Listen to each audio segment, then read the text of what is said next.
This is update for September 26, 2023, day 580 of the war, end of the day update. Also catch up for 25 and 24. There wasn't really much going on, so there was no really reason to provide anything. Just chronically right now, and gonna start with strategic situation and mostly focused on Russia. And then I'm going to walk through the front line. So first, it's very clear that Russian military and obviously political commanders, political leadership, which is always driving all of this, has made decision to basically switch economy to the into military camp essentially. So the expenses on them, military expenses are going to be roughly 11 trillion Russian rubles, with the state budget of roughly 26 trillion. So it's plus minus 40% of all expenses. And just those who don't sort of understand how it works, usually these expenses, they never cover it by the revenues. Revenue is pretty much always lower. Well, in the past, in Russia, it was actually balanced. So sometimes it was actually there was surplus, but not since the war started. That's not the true. That's not the case for Russia. So really, like real money that's being collected, which is revenue, is probably even less than 20 trillion. So if you really compare it to real cash that's being collected, it's more than 50% of that is going towards the war effort. And this is significant increase from roughly 3.6 trillion. Saying that's the number was for 2023, and the 10.9, I think, or roughly 11, can just round it up for 2024. So as you can see, the increase in the war effort is just literally going in overdrive. It's 3.5 times more. So you can imagine that there is a major things are being planned probably for spring summer of 2024 by Russian command. I actually also put a little bit more information on the newly created units or units that are being created or in the process and so on. So this, you can see there's quite a bit of new units that some of them are created. I don't have exact sort of detail perfectly, but for example, this 104th Airborne Division is going to be sort of finished being created by December 1. Some of them, they are partially created, partially sort of like basically like regiment is ready, and actually could be on the front line. But as you can see, there's a significant number of newly created units, and they're not small units. This is not brigades. This is divisions. This is clearly a tool for offensive. As I said before, so far Russian army is completely not capable of doing offensive operations in a proper way. Sort of similar to what's going on with what Ukrainian army was not able to do during the summer, and for that reason I didn't even call it true offensive. Russian side also never mastered or was never able to actually do true offensive. It was just artillery barrage. As long as they had those shells in unlimited numbers, and that was the story of 2022 and sort of basically first 6 months is essentially of 2022, since 6 months is since the start of the war. Then once they sort of exhausted that inventory, they basically it turned into standstill. Effectively, that crippled Russians' ability to do that squeeze that they were doing. So then the sort of the squeeze started being done by Ukrainian side, and it was the same ineffective squeeze, the same as it is true for Russia. That was for Russia. So nevertheless, Russia is clearly accumulating resources preparing for long-term war, and as I mentioned, the expenses are going over in overdrive. Partially to cover that up, they also going to be issuing unbacked money on an unbacked credit. Unbacked currency is probably the best way to say it, because money is, as I mentioned before, it's just gold. That's the only true money. The rest is just surrogates of money, and let's call it currency. So they even expect high inflation, about 7.5% in 2024. For those who did not pay attention, Russia actually had deflation in 2022. Now things are getting more and more out of control economy-wise in Russia. And actually, speaking of that, I spoke last time about the gasoline and diesel fuel. The Russian government, in its infinite wisdom, but it's actually very helpful for Ukraine. They decided to block export of gasoline and diesel fuel, so prices crashed by about like 20 plus minus 20% in Russia. There is sort of more availability, but it's a temporary sort of solution at the expense of the future.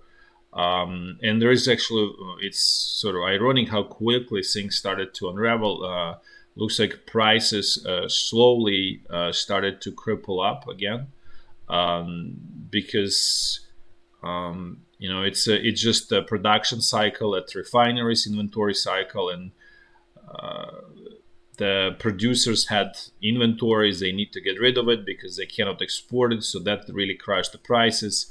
But then all of these producers, the answer is very simple: you just produce less, and this is going to be sort of fight with the government, where they do weekly meetings, they dictate the amount that needs to be produced, but you can always sort of say, well, refinery needs repairs, and you can always figure out why you're not gonna make it, because there is no incentive, obviously. And the reality of it, as I said before, is that let's say gasoline should be roughly $1 per liter, which is going to be problematic in Russia, inside of Russia. And as long as it's not there, this problems are gonna get worse. And apparently, I was sort of overly optimistic, thinking that it's gonna be long term the problem is gonna develop over the next year or so. It does look that this is going to be sort of much faster track rather than a year, but cannot sort of say for sure.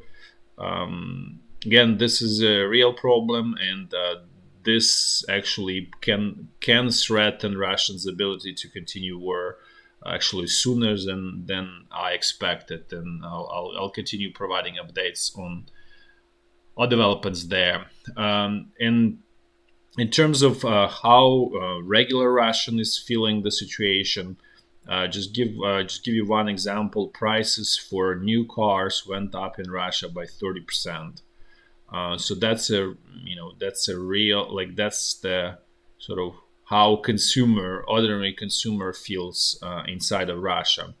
Also under pressure from the West, Georgia, which is country in the Caucasus region, they banned export of cars from the West, or from, let's say, from the West to Russia, because and I mentioned this before many times, there is a lot of countries that do this gray trade, where they buy whatever is needed by Russia in the West, and then they just resell it to Russia with some extra margin. So it looks like under pressure, Georgia was pressured, and they stopped specifically with the cars. Similar pressure is being applied to UAE, but they are sort of in much better position to resist the pressure. So the situation so far there is that everything is working for Russia, and there are many countries like that. Turkey is another big beneficiary of all of this, and They earn quite a bit of it. Doesn't really help Turkish economy. It's just going into collapse. And that's why it's becoming more important, because this is actually sort of real profit that they're getting off Russia. So they will stick to it because that's something that's still working for Turkish economy, Turkish government.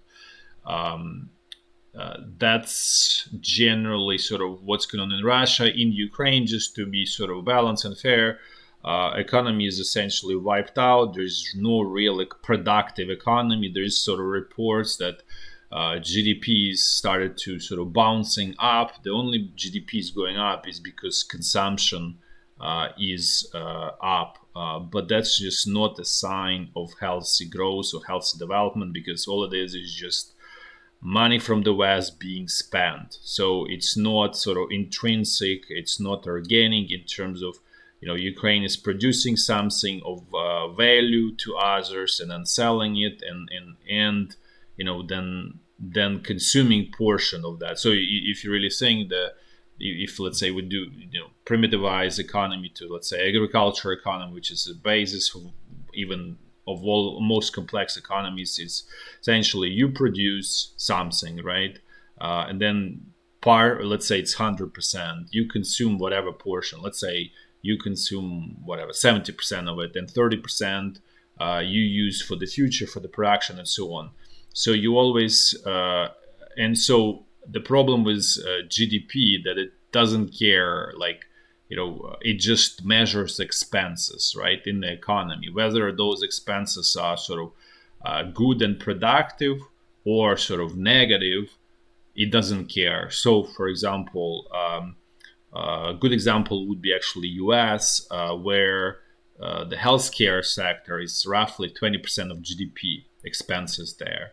So it's clearly not a good and positive sign for the economy, because that's sort of let's say negative bad expenses in the way I just want to explain, because I don't want people make sort of jump to sort of conclusion very quickly. What this really means is this is unproductive expense. It does that. I'm not trying to say, okay, people shouldn't have access to medical system or anything like that. All it means is just society is very unhealthy, and it generates a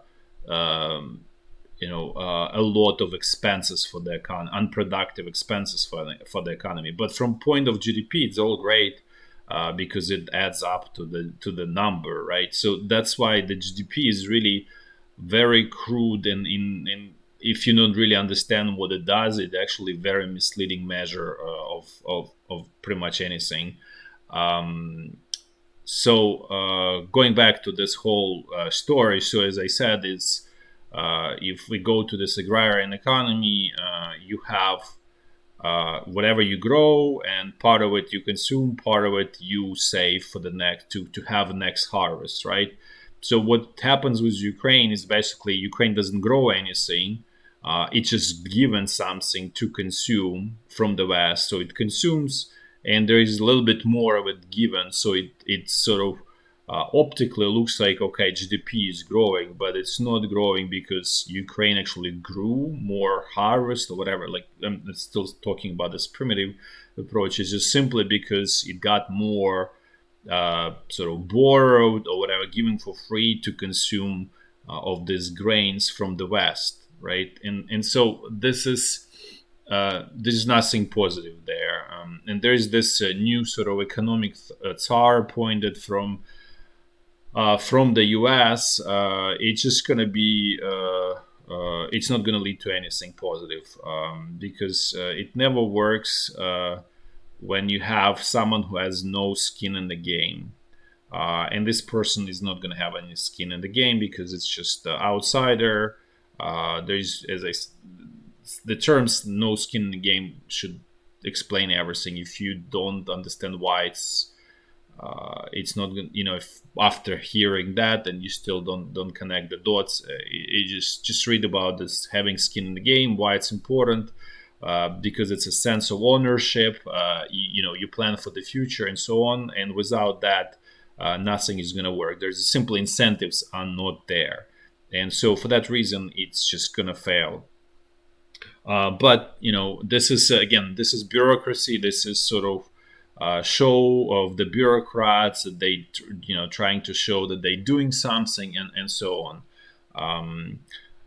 Now let's switch what's going on the front line in Ukraine and as a whole. Just before I gonna walk through everything, for those who are relatively new, viewers might be wondering why I'm not discussing all of these rocket strikes back and forth going between Russia, Ukraine, and so on. They are essentially distraction. They're not really deciding the fate of this war.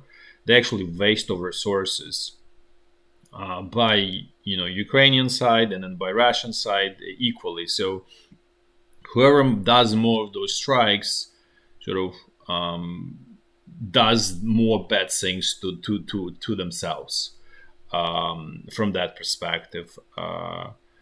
Because most of them are just propaganda show that really don't, as I said, they don't create any meaningful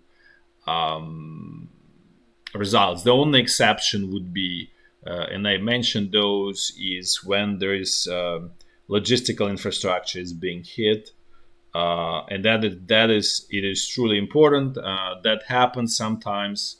I mentioned about the Crimea bridge, about other bridges that are being hit and destroyed, but then repaired by Russian side.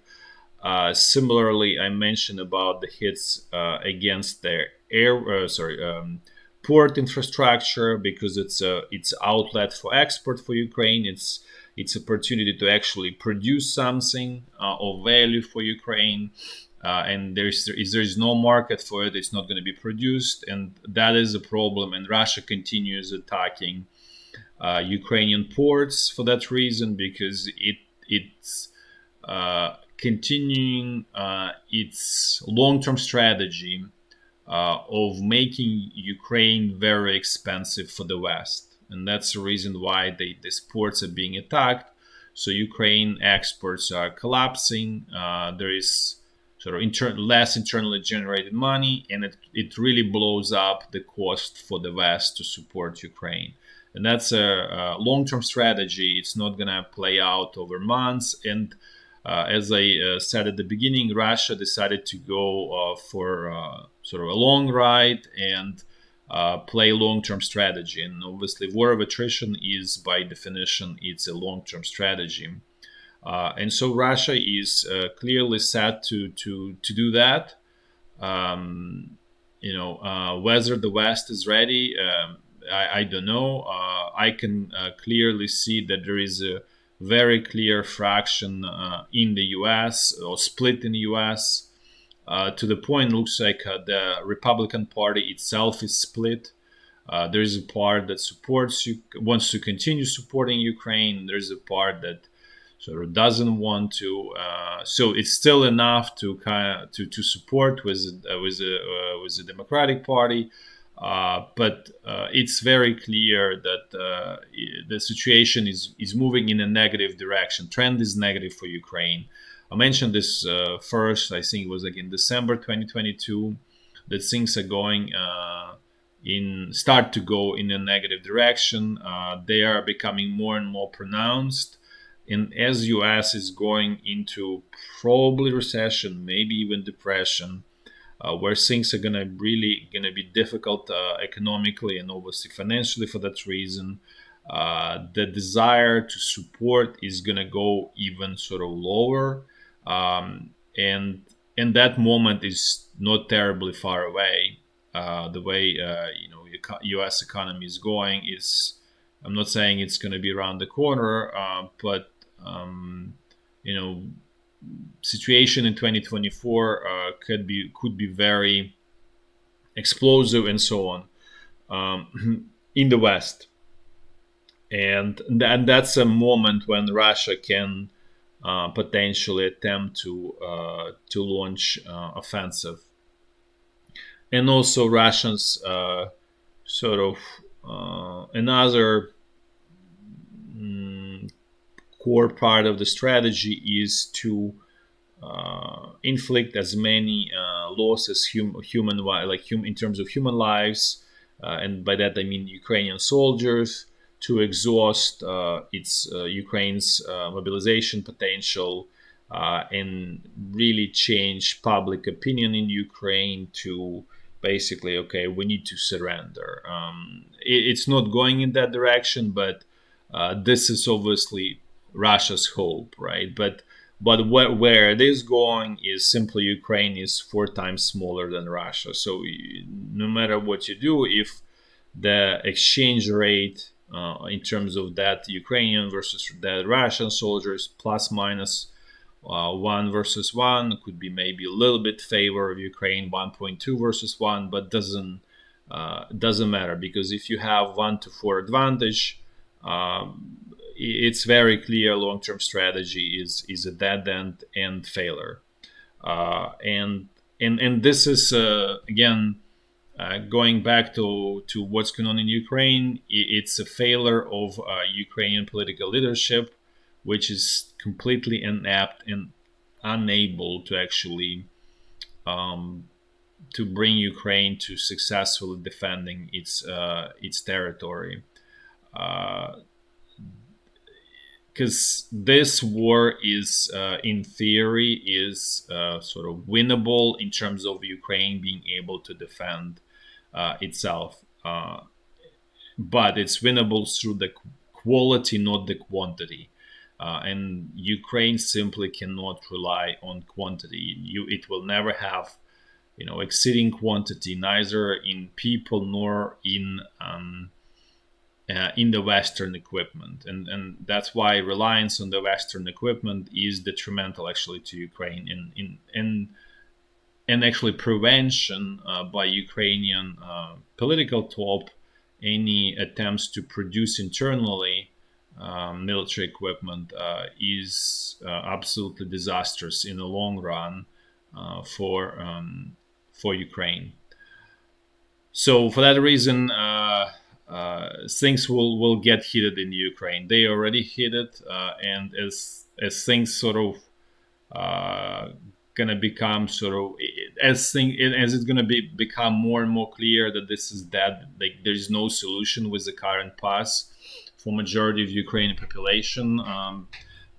As I said before, this could be lead to eventual 1917 moment for Ukraine. And by the way, Russia is also going in the same direction. So it's not just Ukraine, but my base case scenario is Ukraine is much smaller.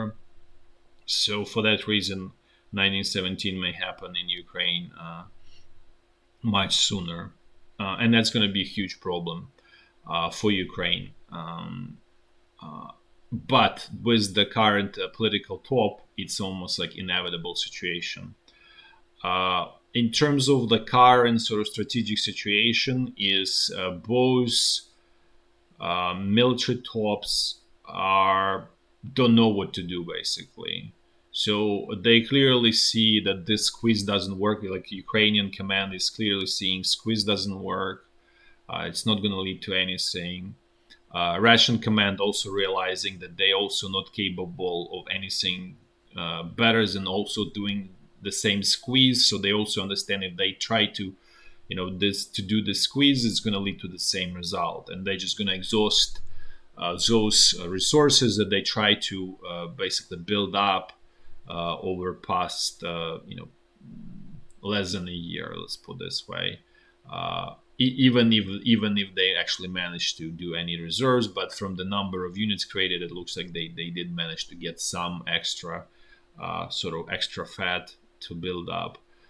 So both are there's a sort of strategic dead end, because neither side is, in terms of military top, right, doesn't know what to do, and they have no, within the current sort of paradigm.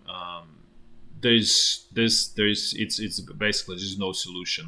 Meaning their only solution is war of attrition, where in a year something probably will happen in Ukraine, and that's what Russian political top is relying on, and they're comfortable. That's why they made decision. Okay, let's just play really long for a couple years, and eventually this will, in the hopes of Russian political top, that this will blow up Ukraine from within. And then there's also hope that things economically in the West really going to go south, and that will also drop support of Ukraine. So this is basically Russia's strategy, and they okay if things going to be sort of, basically kind of like semi-frozen, or World War One, like sort of 1916, 1915 type of situation, where the front line doesn't really move much, pretty much at all. And this situation is, as I said, Ukraine cannot sort of win this and essentially slow death for Ukraine. That's in terms of that's all in terms of general sort of overview. And now let's actually walk through the front line. The situation along the state border is fairly quiet, nothing really special going on there. Now let's look at the North Lugansk front line. Things here also quiet. It's a fairly frozen front line. Basically some tactical exchanges, but nothing happening here. Now let's move to the North Donbass front line. The northern sector, the same. Things are quiet, just tactical fights, but and very small scale tactical fights, I would say. The southern is also in the same situation. Neither Russian side nor Ukrainian at this point attempts to sort of move or push the front line in either direction. Now let's look at central Donbass front line. Things here also essentially frozen, with exception of Marinka. But even at Marinka, the attacks are clearly waning in strength, in quantity, and so on. So it's also kind of like, as I mentioned before, it's like, concrete is sort of getting sort of hard and frozen. And that's just the whole picture of the entire front line, not just here. Now let's look at Zaporizhya front line. Things here are also quiet, no any major attempts. I mean, there are always, probing attacks and so on, mostly obviously by Ukrainian side, but really nothing major is happening. The Abrams tanks are already in Ukraine, as everybody knows, but they're not going to change anything. It's not going to be game changing anything. It just replenishes the losses, plug the hole basically, and that's all it is. Now let's finish with the last section of the front line along Dnipro River. Here is, like, I would say, absolutely quiet. It's sort of the quietest section of the front line out of the entire front line. So as you can see, the summary is it's basically, you cannot say it's frozen because there is always tactical attacks, probing attacks, and so on. But from a perspective of any sort of large moves, large actions that can change the fate or lead to anything decisive, it's essentially quiet. That's all for today. Thanks for watching, and until next time.